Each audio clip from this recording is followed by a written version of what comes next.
Good evening, Rabotai. We're speaking about the laws of Gneva, of stealing. The Rambam writes in the Paragal of Chod Gneva that a person is not allowed to steal from his friend, even if he's doing it as a joke, even if he's doing it as a practical joke, and it's considered stealing as well. And a person has to also know that you're hurting a person when you're stealing from him and pretending to.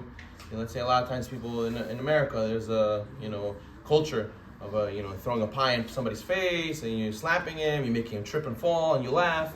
This is not according to Torah values. According to Torah values, you're making your friend hurt.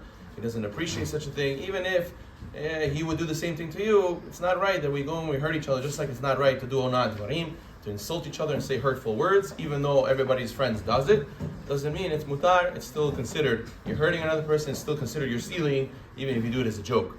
And then the Shulchan Aruch says, in L'chot Gzela, that even if a person steals and he has in mind, I'll pay back, don't worry, I'll take now without permission and I'll pay him back afterwards, it's still considered stealing, even if you have intentions to pay back.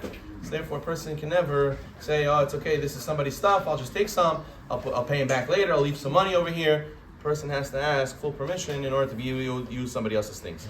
And of course, a person has to know, this comes up a lot of times, where a person who paid something for a service, or let's say for a subscription for something, and you want to borrow. Sometimes they want to borrow people's Costco cards, or people want to go and borrow somebody else's subscription to some sort of streaming service, or some sort of benefits they get by paying for some subscription. They say, oh, just give me your account, just give me your subscription, I'll borrow it, it's okay, it doesn't matter, I'll just log in using yours. And it's the people paid for this, people paid money for this, so therefore, a person has to know that it's asur to do such a thing and to steal from the company that you have to pay for in order to get this. And there's an interesting story where there was a Hasid who was traveling and he needed to get a wagon, a person to drive him from one town to town. So then he hired a wagon driver, and the wagon driver pulled over to the side. And he said, wait here, I'm going to go get some apples.